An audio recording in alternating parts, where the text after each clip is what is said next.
오신 우리 성도님들도 새해에도 하나님 복 많이 받으시기 바랍니다. 세상 복을 받으면 안 돼요. 하나님 복을 받아야지. 자, 하나님 말씀 보십시다. 요한계시록이에요. 22장 맨 마지막 장 마지막 두 절입니다. 20절, 21절. 요한계시록 22장 20절, 21절입니다.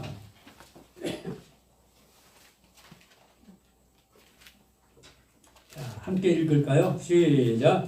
이것들을 가라사대 내가 진실로 속히 오리라 하시거늘 아멘. 주 예수여 오시옵소서.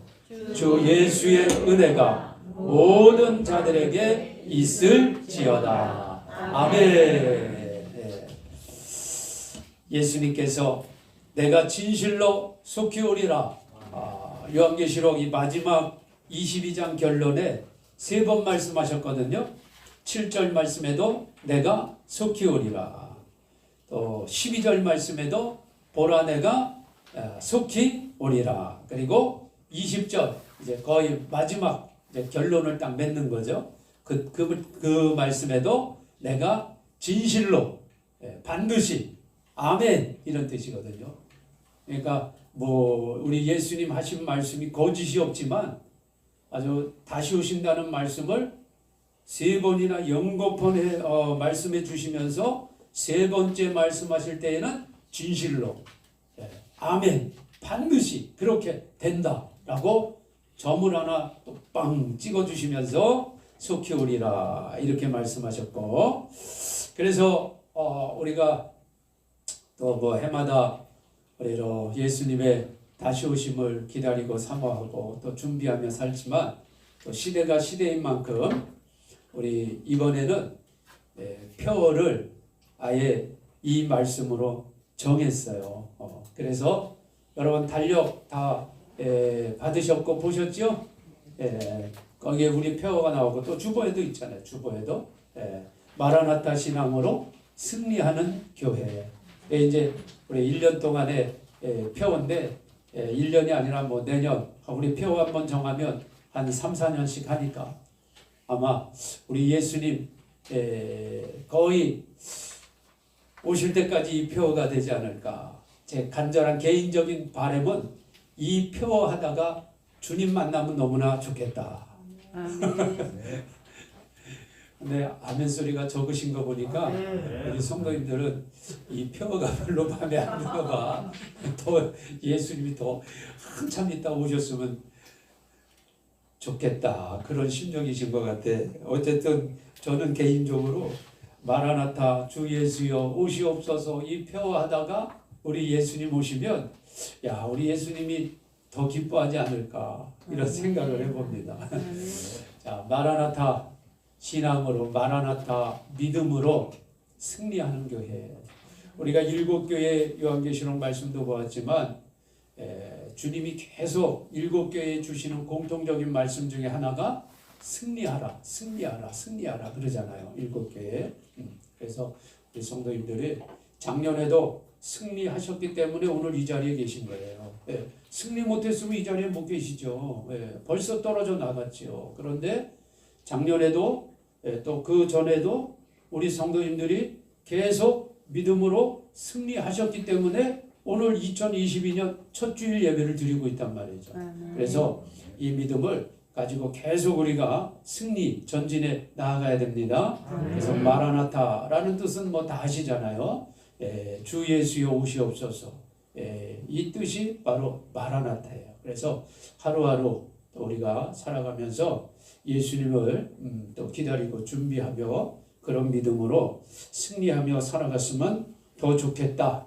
평상시 그런 믿음으로 살지만 시대가 시대인 만큼 때가 때인 만큼 더 우리가 그런 믿음을 가졌으면 좋겠다. 그래서 제가 표어를 마라나타 신앙으로 승리하는 교회, 승리하는 성도 이렇게 표어를 잡았으니까 우리 성도님들 늘 표어를 생각하시고 또 올 한 해에 반드시 승리하셔서 다시 오시는 예수님 공중에서 만나 뵙고 또 영광스러운 또 거룩한 신부가 되어 영생의 나라로 꼭 들어가시기 바랍니다.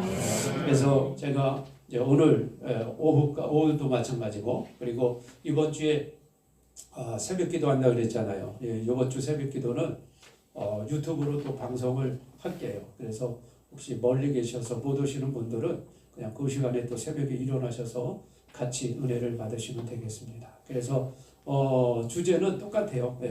마라나타 신앙으로 승리하는 성도, 표어는 교회고, 또 우리 성도님들 새벽기도에 함께 은혜 때는 성도로 제가 용어를 바꿨습니다. 그래서 계속 우리가 승리하기 위해서는 어떤 믿음의 자세가 필요한가, 이런 부분들을 계속 새벽기도에 오늘 지금부터 계속 좀 이어서 말씀을 나가도록 하겠습니다.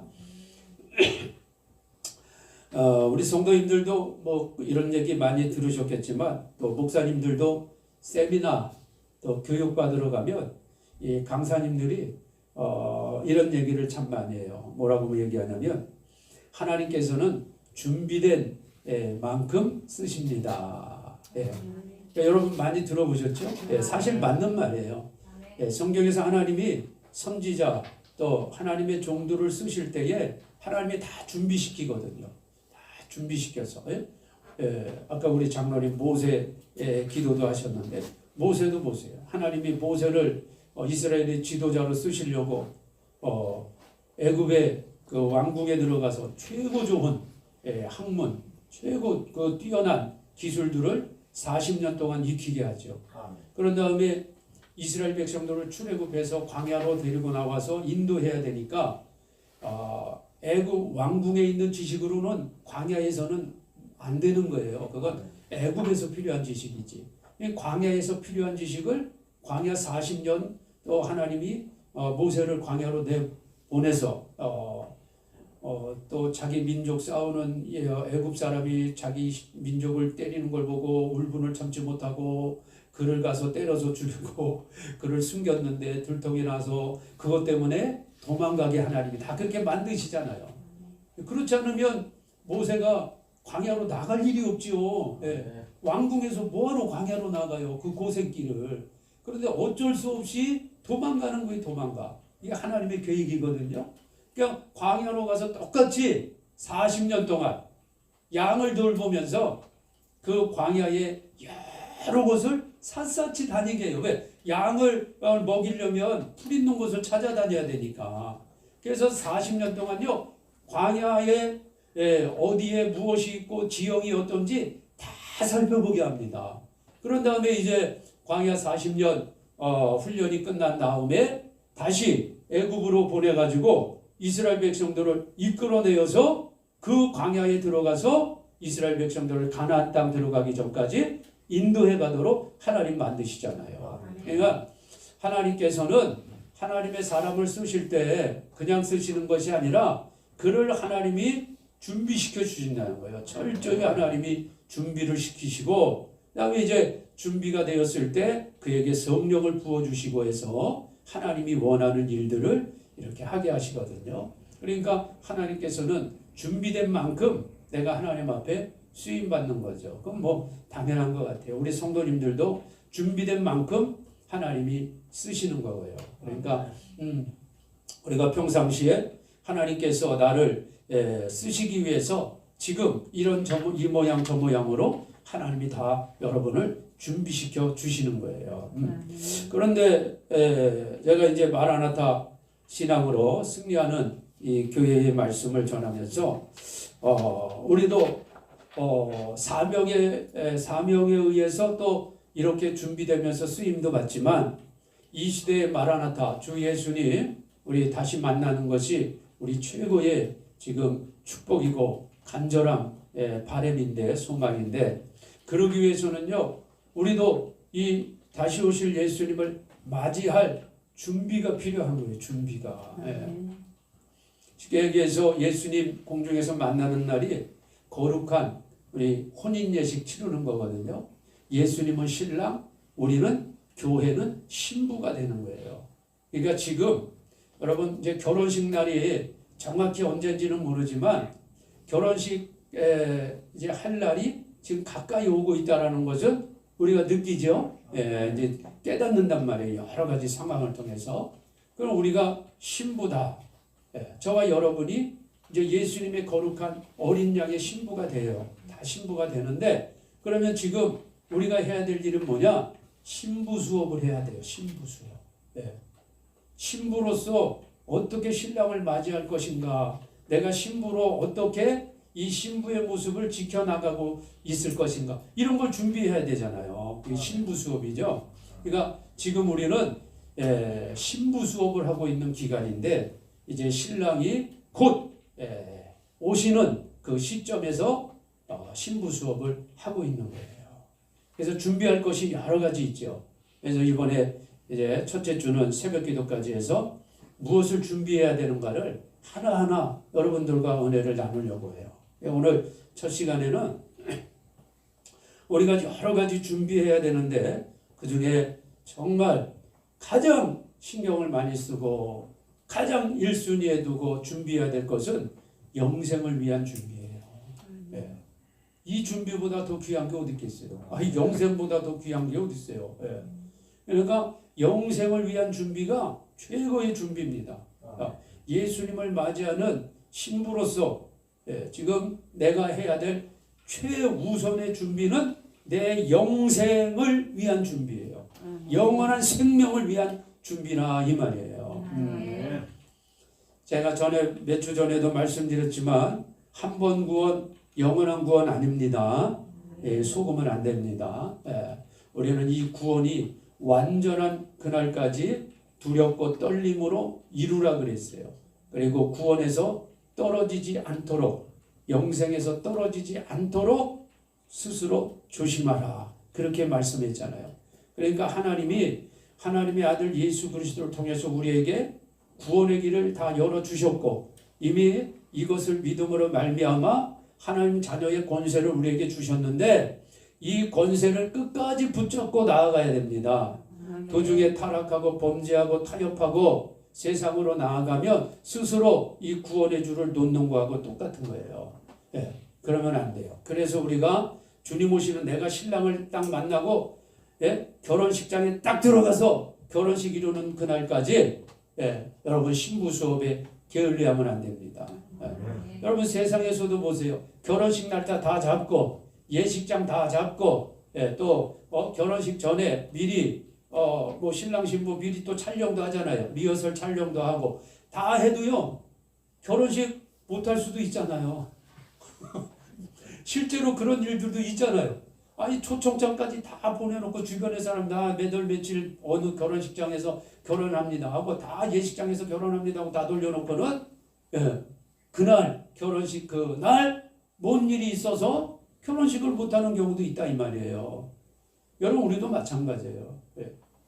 내가 예수님 만나는 거 다 성경을 통해서 알고 듣고 확신하고 있지만, 내가 공중에서 예수님 만나는 그 순간까지는 우리의 영생의 이 긴장의 끈을 절대 놓으면 안 되는 거예요. 놓을 수가 없어요. 그래서 항상 여러분 긴장하고 준비하고 있어야 돼요. 그래서 가장 중요한 것은 영생을 위한 준비가, 내 영혼이 잘되게 하는 이 준비가 무엇보다도 최고의 준비다. 그렇게 말씀합니다.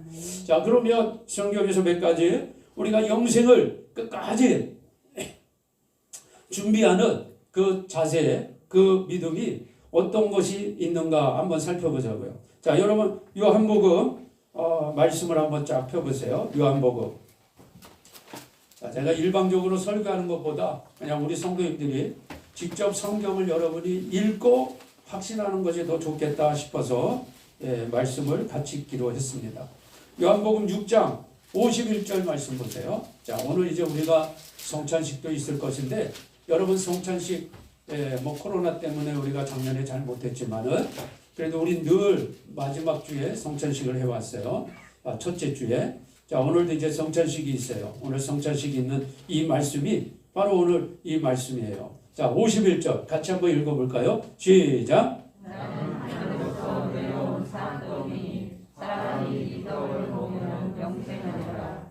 나의 줄 떡은 곧 세상의 생명을 위한 내 살이로다. 아멘. 자, 그 밑에 54절도 한번 보세요. 54절 같이 읽어요. 시작. 내 살을 먹고 내 피를 마시는 자는 영생을 가졌고 마지막 날에 내가 그를 다시 살리리니. 할렐루야. 마지막 날에 이 예수님 재림하시는 날이에요. 우리가 예수님 재림하시는 날까지 살지 못하고 죽어도 상관없어요. 왜? 그리스도 예수 안에서 죽은 자들이 먼저 일어나니까 그건 전혀 상관없어요. 이 마지막 날이란 말이에요. 이 마지막 날에 다시 우리를 다 살리는 거예요. 다 부활체로 만들어 주시는 거예요. 그래서 영생의 나라로 들어가는 거예요. 자, 그런데 누가 영생한다 그랬어요? 예. 나는 하늘로서 내려온 산떡이다. 너희 조상들은 광야에서 만나를 먹어도 죽었거니와 나는 하늘에서 내려온 산떡이다. 떡. 예수님이 떡이라 그랬어요. 그래서 우리 성탄절에 제가 잠깐 말씀도 나눴지만 예수님이 어디에서 태어나셨죠? 지명이 베들레헴. 베들레헴이 떡집이잖아요. 그래서 예수님이 베들레헴에서 태어나시는 거예요. 참 하나님의 계획을 보세요. 원래 이 마리아가, 요셉과 마리아가 갈릴리 동네에 있거든요. 갈릴리 동네에서 살던 사람이요. 가난한 사람들이라. 그래 갈릴리 지역 바다에서 사는데 거기서 약혼해가지고 거기서 이제 성령으로 잉태했단 말이죠. 그래 배가 불러서 이제 애를 낳아야 되는데 그럼 요셉과 마리아가 어느 지역에서 애를 낳겠어요? 갈릴리 지역에서 날 거 아니에요. 자기 사는 동네에서. 그러면 하나님께서 구약의 선지자들을 통해서 주신 말씀이 이루어지지 않는 거예요. 왜? 하나님은 선지자를 통해서 뭐라고 말씀하셨어요? 다윗의 동네 베들레헴에서 구주가 나신다 그랬거든요.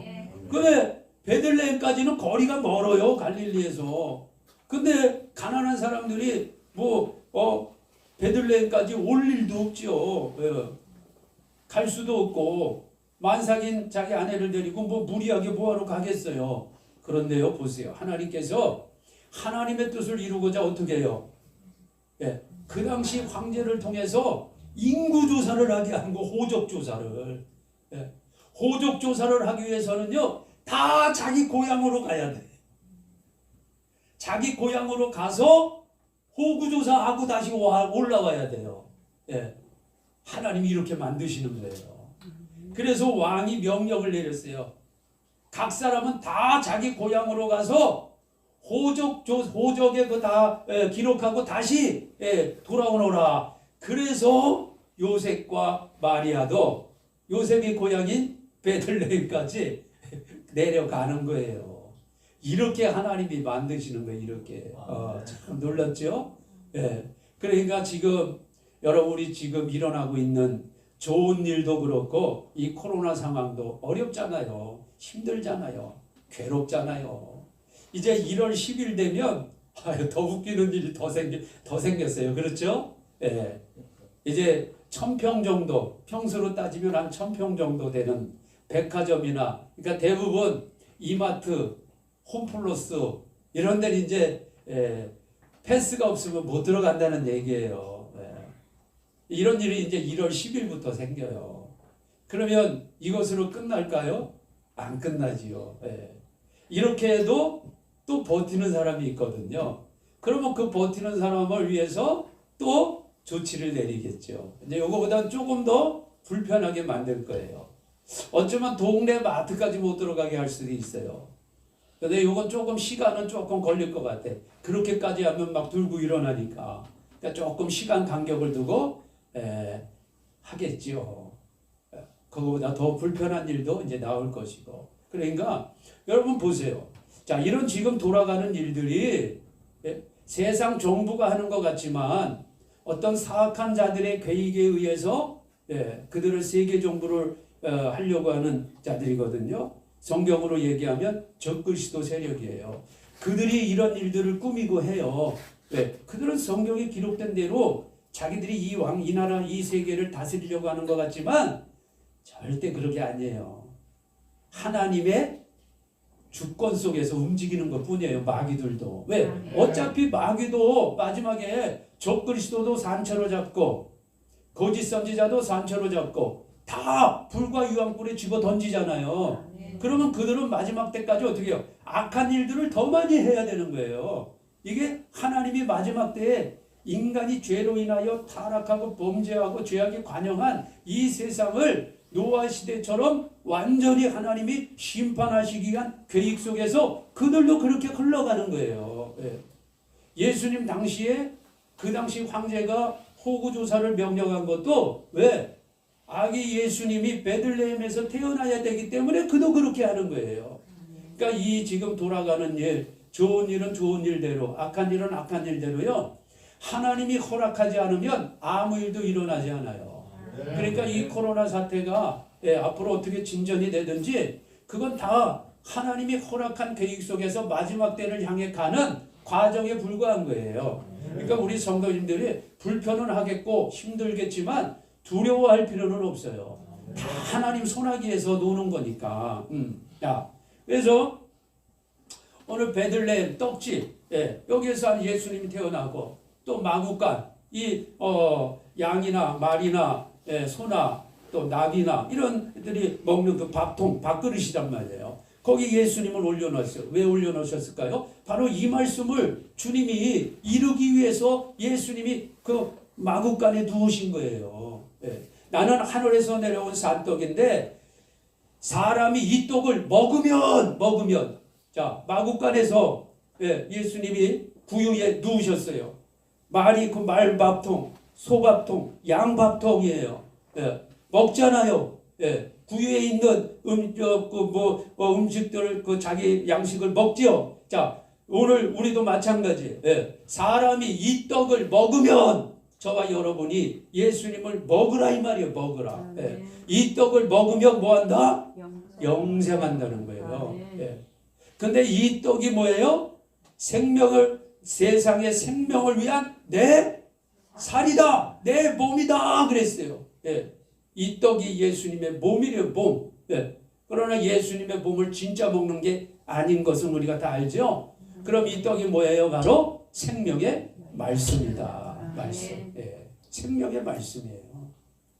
그래서 우리가 이 생명의 말씀을 먹으면 믿음으로 아멘 하고 이 말씀은 아멘입니다. 진실한 말씀입니다. 진짜입니다. 하나님 말씀입니다. 내가 이 말씀을 믿음으로 받습니다. 라고 하는 게 먹는 거예요. 이게 먹는 거란 말이에요. 이렇게 먹으면 우리 안에 무엇이 일어난다? 영생이 일어난다. 왜냐하면 예수님 자신이 영생하시는 분이기 때문에.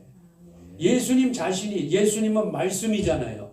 태초에 말씀이 계신데 이 말씀이 하나님과 함께 계시니 곧 하나님이시니라.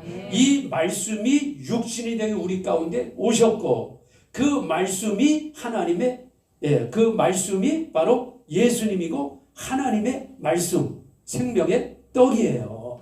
그래서 그 떡을 먹는 것은 하나님의 말씀을 믿음으로 받는 것이고 하나님의 말씀을 믿음으로 받는 것은 바로 예수 그리스도를 내가 믿음으로 받아들이는 거예요.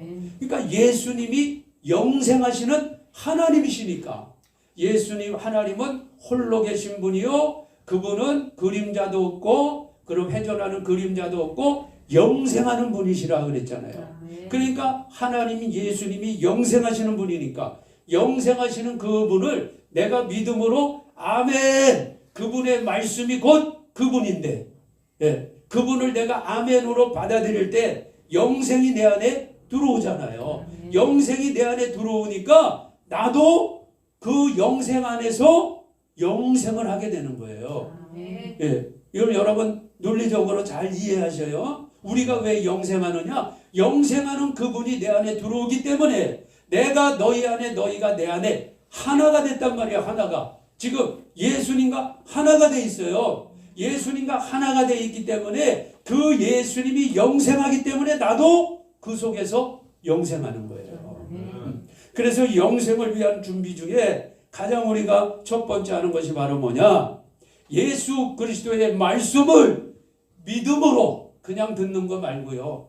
그냥 읽는 거 말고 그냥 듣는 거 말고 믿음으로 이 말씀은 진짜 하나님의 말씀입니다. 내가 이 말씀을 그대로 믿습니다. 내가 이 말씀을 그대로 간직합니다. 라고 하는 이 믿음의 고백이 하나님의 말씀을 먹고 생명의 떡을 먹는 거예요. 그리고 생명의 떡뿐만 아니라 54절에 내 살을 먹고 내 피, 예수 그리스도의 몸, 예수님이 십자가에 피 흘려 죽으실 때 흘린 그 피, 그 피를 마시는 자, 떡만 아니라 피도 마셔야 돼요. 피도. 이 피도 마시는 건 바로 무슨 의미예요? 예수님이 나를 위해 십자가에 피 흘려 죽으셨구나. 내 모든 죄를 해결하셨구나. 내가 이 사실을 믿으니 내가 구원받는구나. 이것을 믿음으로 고백하는 것이 피를 마시는 거예요. 예. 우리가 뭐 예수님의 피를 진짜 어떻게 마시겠어요? 예. 진짜 마실 필요도 없죠. 예. 진짜 마실 필요가 없는 거예요. 진짜 그 피를 뭐하러 마셔요? 예. 여기에서 피를 마신다는 것은 예수님이 나를 위해 십자가에 피 흘려 죽으셨잖아요. 십자가에서 예수님이 양손과 양발 또 머리에 가시면류관 쓰시고 옆구리에 창을 푹 찌르실 때 얼마나 많은 피가 쏟아졌냔 말이에요. 그 사실을 내가 믿는 거예요. 그냥 그대로 받아들이는 거예요. 이게 바로 피를 마시는 거예요. 네. 그리고 이것을 믿음의 행위로 내가 예수 그리스도의 생명의 말씀을 나는 믿음으로 받습니다. 그리고 나를 위해서 피 흘려 죽으신 이 예수님의 십자가의 그 은혜 또한 내가 믿음으로 받습니다. 라는 것을 우리가 행위로, 눈에 보이는 행위로 고백하는 것이 바로 성찬식이에요. 네. 그래서 이제 오늘 우리가 성찬식을 할 터인데 우리 성도님들이 이따 성찬식을 하고 자 포도주를 마시고 떡을 먹을 때 바로 이 분명한 의미를 믿음으로 고백하고 마시는 거예요. 그러면 여러분 안에 무엇이 주어진다? 영생이 주어지는 거예요. 자, 이미 우리 교회가 우리는 매달 첫째 주에 성찬식을 해왔고 코로나 때에는 우리가 좀 조심스러워서 많이는 못했어요. 중요한 예배 때는 또 성찬식을 했고 오늘은 새해 첫 예배니까 또 조금 좀 코로나 시기에 좀 우리가 조심스러운 부분도 있지만 또 방법을 우리가 더 조심스럽게 해서 뭐 할 수도 있겠다 싶어서 제가 오늘 특별한 또 첫째 주일이기 때문에 이제 성찬식을 해요. 이미 우리 성도님들이 수많은 성찬식을 통해서 또 여러분 안에 이미 영생이 이미 주어져 있어요. 네. 믿습니까? 이미 여러분 안에 영생이 주어져 있단 말이에요. 이 영생을 뺏기지 말고 진짜 결혼식 날까지 뺏기지 말고 여러분 결혼식 날 다 잡아놨어요. 지금 예수님하고 예수님 오시는 날이 결혼식 날이에요. 그날은 아버지만 결정하기 때문에 우리는 정확히 모르지만 일단 신부로서의 자격은 다 갖추고 있어요. 예수님 딱 오시면 그냥 공중에서 그냥 결혼식 해버리면 되는 거예요. 그게 공중으로 돌림받는다는 거예요. 그 날까지 이미 결혼식 날짜 잡았으니까 이거 도중에 파토나면 안 되잖아요.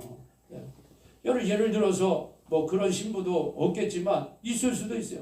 결혼식 날짜 잡고 그 중간에 딴 남자 만나면 전혀 불가능한 건 아니죠. 가끔 그런 거 뉴스에 뜨더라고요. 옛 애인을 만나. 그게 들켰어. 그게 결혼식이 파토났잖아요. 가끔 뉴스에 보면 나와요. 여러분 우리 믿음 생활에도 그런 일들 지금 일어나고 있잖아요.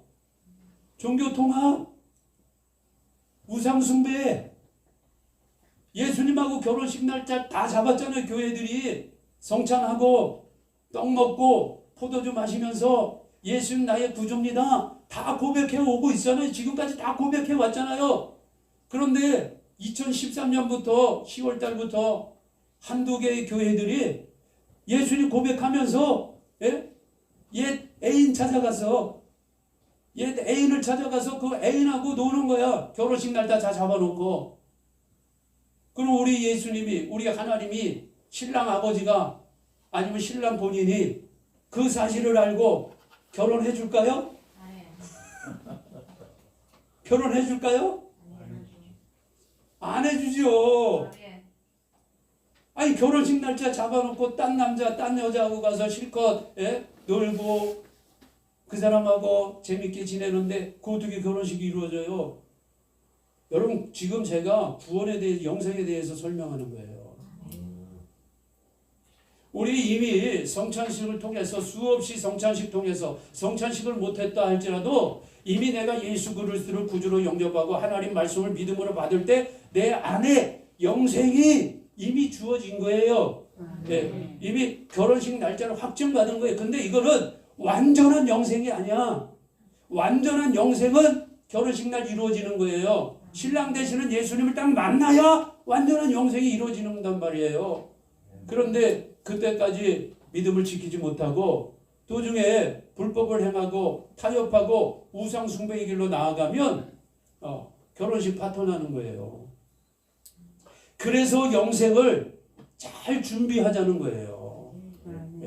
그래서 영생을 잘 준비하자는 거예요. 주님 오시는 그날까지 절대로 여러분 신랑 되시는 예수님 그분 외에는 여러분의 신랑이 없다라는 것을 믿어야 됩니다. 종교통합, 혼합주의, 우상숭배에 절대로 빠지면 안 되는 거예요. 그러면 영생이 주어지는 그 영생이 완전히 이루어지지 못하고 도중에 떨어져 나가는 일들이 일어나게 되는 거예요. 그래서 우리는 어떤 일이 있어도요 앞으로 세상은 점점 더 종교통합, 이 혼합주의로 앞으로 점점 더 가요.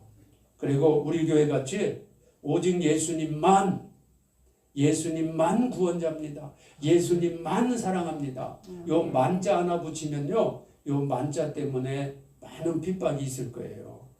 그래도 우리는 절대로 굴하지 않고 왜? 제일 중요한 게 영생이니까. 이 세상에서 그거 잠깐 누리고 그거 잠깐 먹고 그거 잠깐 권세 가지고 휘둘르면 그건 뭘 중요해요? 그거 잠깐인데 그러다가 영원히 지옥불에 떨어지는데 우리는 예수님만 구원자입니다. 이 사실 딱 붙잡고 우리의 영생을 위해서 끝까지 우리 성도님들이 저와 함께 믿음으로 승리해 나가야 돼요. 그래서 제일 중요한 게 요 영생이에요. 그래서 영생은 바로 생명의 또 하나님의 말씀, 또 예수 그리스도의 보배로운 피를 내가 믿음으로 받을 때 내 안에 영생이 이루어진다라고 말씀하고 있어요. 자, 그 다음에 두 번째 또 영생에 대해서 말씀한 부분이 있어요. 자, 요한복음 5장 24절 보세요. 요한복음 5장 24절. 자, 읽어봅시다. 시작. 내가 진실로 너희에게 이르노니 내 말을 듣고 또 나 말하시기를 믿는 자는 영생을 얻고 심판에 이르지 아니하나니 사망에서 생명으로 옮겼느니라. 이 말씀도 뭐 큰 틀에서는 다 같은 말씀이지만 조금 더 우리가 쇄분해서 자세하게 볼 수 있죠. 내가 진실로 아멘 아멘 이런 뜻이에요. 진짜로 반드시 된다 이런 말씀이죠. 너희에게 이르노니 내 말을 듣고 생명의 떡 생명의 말씀 내 말을 듣고 또 나 보내신 이를 믿는 것. 예수님을 보내신 이가 누구예요? 하나님이시죠. 예수님을 보내신 이 하나님을 믿는 것이 바로 영생이다. 영생이다. 이것이 하나님의 뜻이거든요. 자, 한 구절 더 봅시다. 요한복음 6장 40절. 자, 우리가 하나님의 뜻이 뭐예요? 여러 가지 하나님의 뜻을 말씀할 수 있지만 가장 중요한 핵심의 하나님의 뜻은 이 말씀이에요. 40절 시작. 내 아버지의 뜻은 아들을 보고 믿는 자마다 영생을 얻는 이것이니 마지막 날에 내가 이를 다시 살리리라. 아까 떡을 먹는 말씀과 마지막 날에 다시 살린다는 말씀 동일하게 또 나오죠. 하나님의 뜻이 뭐예요? 하나님이 보내신 아들을 믿는 거예요. 오직 예수 외에는 구원자가 없습니다. 예수님은 하나님이시고 하나님의 본체시고 우리를 위해 십자가의 피 흘려 죽으신 하나님의 어린 양입니다 라고 정확히 그 아들을 믿는 거예요. 그리고 아들을 아는 거라 그랬어. 믿는 것 뿐만 아니라 아들을 아는 거예요. 알아야 돼. 예. 그냥 믿는 것으로 끝나면 안 되고 그 아들이 어떤 분이냐, 예수님이 무슨 일을 하셨냐, 예수님이 어떤 말씀을 하셨냐, 예수 믿으면 어떤 일이 일어나느냐 알아야 돼. 지식으로 말씀을 통해서 알아야 되는 거예요. 그래야 아버지의 뜻을 우리가 정확히 이해하게 되는 거예요. 그때 우리 안에 무엇이 있다? 영생이 있다. 이렇게 말씀하고 있습니다. 그래서 하나님의 말씀을 우리가 듣고 내가 하나님의 말씀도 읽고 또 공부도 하면서 정확히 하나님의 아들의 예수 그리스도가 무슨 일을 하셨고 그분을 믿으면 어떤 일이 일어나는가를 하나님의 말씀을 통해서 충분히 우리가 알아야 돼요. 알아야 돼요. 믿음으로 알아야 돼요. 지식으로 알아야 돼요. 네. 그래야 우리의 영생이 흔들리지 않는 거예요. 그냥 예수 믿는다, 믿어요. 네. 뭐 평안할 때는 그 믿음이 별로 티가 안 나지만 지금처럼 코로나 시대 앞으로 더 어떤 어려움이 온다고 했을 때 그냥 그런 믿음으로는요 버텨낼 재간이 없어요. 그 영생을 굳게 잡고 끝까지 승리할 힘이 없다 이 말이에요. 여러분 우리가 내 안에 있는 이 영생을 끝까지 붙잡고 마지막 완전한 영생이 이루는 그때까지는요 이 영생을 내가 붙잡을 수 있는 힘이 나와야 되잖아요. 힘이. 그 힘은 어디에서 나오느냐? 첫째는 말씀이에요. 그래서 말씀을 알아야 돼요. 알아야 돼. 그러니까 말씀을 그냥 듣고 아하 이해하는 정도가 아니에요. 그거는 평상시에는 그냥 흘러가요. 그러나 위기가 오고 어려움이 오면 다 떨어져 나가는 거예요. 그래서 정확히 하나님의 말씀을 믿음으로 내가 알아야 돼요. 완전히 지식으로 그 말씀을 내 속에서 소화시켜야 됩니다. 그래야 어떤 어려움이 있어도요 우리 성도님들이 흔들리지 않는 거예요. 자, 그 다음에 또 성경이 영생에 대해서 어떻게 말씀했나 봅시다. 요한복음 4장 14절 말씀 보세요.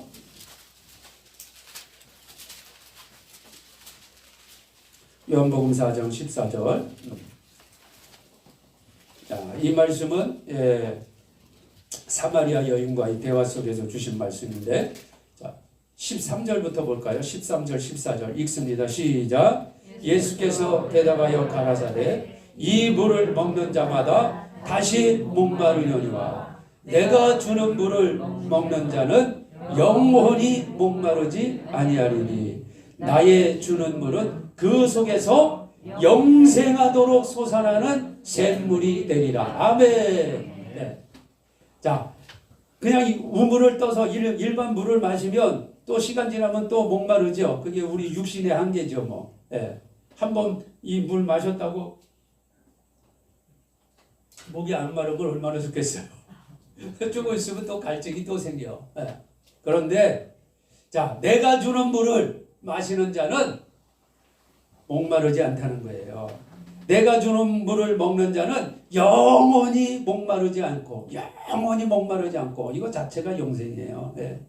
나의 주는 물은 그 속에서 영생하도록 솟아나는 샘물이 되리라. 할렐루야. 네. 영생하도록 솟아나는 샘물. 그 물을 마시면 영생한다는 거예요. 이 물을 마시면 영생한다는 거예요. 자, 그러면 이 물에 대해서 우리가 조금 더 예수님이 하신 말씀으로 조금 더 한번 이해를 더 해봅시다.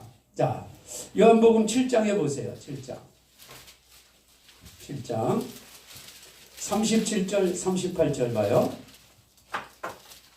자, 37절 38절 자 읽습니다. 시작. 명절 끝날 곧 큰 날에 예수께서 서서 외쳐 가라사대 누구든지 목마르거든 내게로 와서 마시라. 나를 믿는 자는 성경의 이름과 같이 그 배에서 생수의 강이 흘러나리라 하시니 이는 그를 믿는 자의 받을 무엇이다?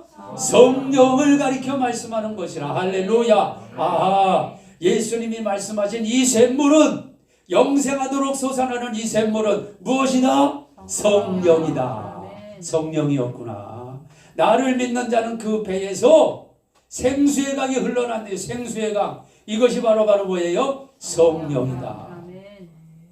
에스겔서 48장 47장 말씀에 보면 에스겔이 환상 중에 성전을 보는데 그 성전 동쪽 문에서 물이 흘러나오죠. 물이 쫙 흘러나오면서 그게 발목, 무릎, 허리 그리고 잠기게 되는 강물이 되어서 쫙 흘러가는 생수의 강이 되죠. 바로 이 말씀이에요. 이 말씀. 그것이 바로 성령을 의미하는 거예요. 그래서 우리가 매일매일 우리가 영생을 끝까지 잡고 마침내 영생을 이루기 위해서는 성령이 생수가 계속해서 어떻게 해요? 흘러나와야 된다. 아멘. 계속해서 여러분 배에서 여러분 심령에서 계속 생수가 흘러나와야 돼요. 계속 성령이 여러분과 함께 동행하고 성령의 이끌림을 받고 성령의 다스림을 받고 성령과 함께하고 모든 일을 성령과 의논하고 성령의 지시함을 받으면서 성령에 잠기는 성령의 충만함을 받아야 우리의 영생이 마지막 날까지 계속 흔들림 없이 나아갈 수 있다는 겁니다. 그래서 날마다 성령 충만 받아야 돼요. 우리 성도님들. 예. 성령님과 함께 성령의 다스림을 받고 성령에 순종하고 성령님과 무엇이든지 동행하며 어떤 것이든지 성령님과 의논하고 이것이 바로 성령의 충만함이에요. 그냥 기도 몇 번 하고 찬양 몇 번 하고 막 뜨거워서 예? 막 방방방 떴다가 그 이후에 모든 삶은 자기가 생각한 대로 가고 자기가 계획한 대로 가고 예? 그렇게 하는 것은 그건 성령의 충만함이 아니에요. 근데 너무나 많은 그리스도인들이 속아요. 예, 그게 성령의 충만함인 것 같아요. 그렇게 속아. 아니에요. 물론 성령이 충만할 때 그런 감정적인 것도 막 일어날 수 있는 거예요. 예, 그런 것도 하나님이 사용하시니까. 그러나 진짜 성령의 충만함은 성령과 함께 사는 거예요. 성령님의 다스림을 받는 거예요. 내가 아무리 이 일을 하고 싶어도 내 마음속에 성령이 제동을 걸어요. 안 된다. 가지 마라. 하지 마라. 앉지 마라. 일어나지 마라. 뒤돌아서지 마라. 어쩌면 여러분 안에 성령이 메시지를 줄 때 아멘 하고 순종하시는 것이 성령의 충만한 길로 들어가는 거예요. 예. 불순종하면서 성령 충만 주세요. 예. 성령님은 오른쪽으로 가라. 왼쪽으로 가면서 성령 충만. 그거 아니거든요. 그러니까 늘 성령님과 대화하시고 순종하시고 우리 안에요 말씀이 생명의 떡을 먹고 예수님의 피를 마시고 또 하나님의 아들을 아는 지식으로 충만하면요 그냥 성령님의 음성이 여러분 심령 안에서 그냥 매일매일 들려요. 순간순간 들리고 운전할 때 들리고 길 갈 때 들리고 작업할 때 들리고 회사에서 일할 때 순간순간 성령님이 여러분과 계속 동행한다는 것을 여러분 심령 안에서 울려 퍼지는 음성으로 듣는단 말이에요. 그래서 우리가 그렇게 들려오는 음성을 자꾸 우리가 무시하니까 불순종하죠. 자꾸 불순종하고 내 고집대로 하고 내 생각대로 하고 내 주장대로 자꾸 하다 보니까 어떻게 돼요? 성령이 소멸되는 거예요. 그걸 성령이 소멸된다는 거예요. 그래서 데살로니가전서 5장에 마지막 때는 우리가 어떻게 살아라? 항상 기뻐하라. 쉬지 말고 기도하라. 범사에 감사하라. 이는 그리스도 예수 안에서 너희를 향하신 하나님의 뜻인데 그 밑에 말씀 또 줬죠? 성령을 소멸치 말고 예언을 무시하지 말고 악은 그 모양이라도 버리고 영과 혼과 몸을 그리스도의 강림하실 때까지 온전히 지켜 행하라. 네. 이렇게 말씀하셨잖아요. 그러니까 성령이 내 안에서 지시하고 나와 함께하고 또 나를 다스려주는 부분을 내가 자꾸 육신의 소욕, 이생의 자랑, 안목의 정욕 때문에 거부하면요 성령이 소멸돼요. 성령이 소멸되면 오늘 예수님이 말씀하셨죠. 내 속에서 솟아나는 샘물이 어떻게 돼요? 막히는 거예요. 네. 우물 막히듯이 막히는 거예요. 샘물이 막혀. 더 이상 성령이 이 생수가 솟아나지 않는 거예요. 막혀요. 그러면 결과가 어떻게 돼요?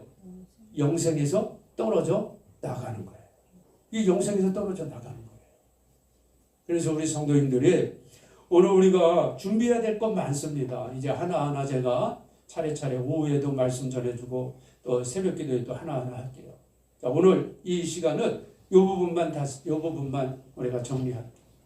영생을 취하는 것이 주님 오시는 그날까지 영생이 계속 흔들림 없이 계속 완전한 이루는 그 구원의 마지막 날까지 여러분 계속 붙잡아야 됩니다. 도중에 떨어져 나가면 안 돼요. 이 장로교회가 좋은 것도 있지만 너무 성도들에게 안이한 자세를 줬어요. 그래서 지금 대한민국 장로교 안에 너무나 많은 사람들이 지금 속고 있습니다. 한 번 구원, 영원한 구원 아닙니다. 여기에 너무나 속고 있어요. 하나님이 심지어 모세에게 하나님 말씀, 모세가 이스라엘 백성들이 하도 속썩이고 막 불순종하고 막 하나님이 몇 번이나 심판하려고 막 하나님이 내가 너를 통해서 다시 민족을 이루겠다고 할 정도로 그때마다 모세가 어떻게 했어요? 막 엎드리고 기도하고 막 살려달라고 했잖아요. 그래서 하나님이 모세 때문에 그 기도 들으시고 살려주는데 그때 모세가 이런 기도까지도 했어요. 하나님 저들을 살려주시고 나를 생명책에서 지워주세요. 이런 기도까지도 모세가 했죠. 근데 하나님께서 모세에게 뭐라고 말씀하셨어요? 생명책에서 지우는 것은 내가 알아서 할 일이다.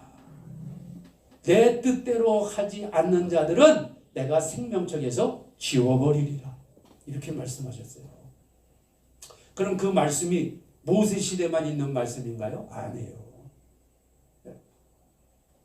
하나님이 생명책에 있는 구원을 예수 그리스도를 믿고 영생이 들어왔는데 이 영생을 결혼식 날까지 예수님 신랑 되시는 예수님 결혼식 날까지 온전히 이루지 못하고 도중에 옛 남자 옛 여자 그게 뭐예요? 세상이에요.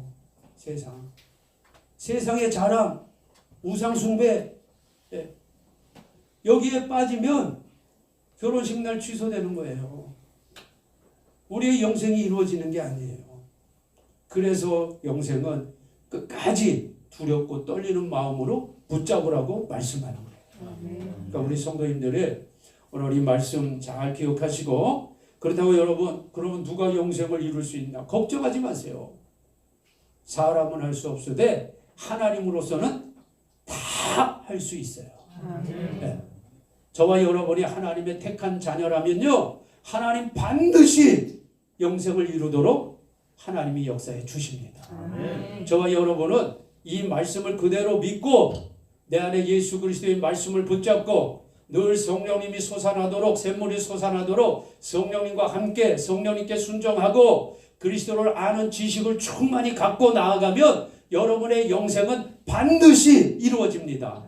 이건 믿고 나가면 되는 거예요. 그래서 우리 주영광의 성도님들이 마라나타 신앙으로 승리하는 교회가 되기 위해서 첫 번째 여러분 영생에 대한 준비를 예수님 오신 날까지 아니면 우리가 이 땅에서 생명 다하는 그날까지 흔들림 없이 영생을 위한 준비를 완벽하게 매일매일 점검하면서 잘 해 주시기를 바랍니다. 기도하겠습니다. 자, 우리 함께 통성으로 기도합니다. 오늘 말씀 들은 것처럼 우리 성도님들 각자 여러분 자신을 위해서 기도하세요.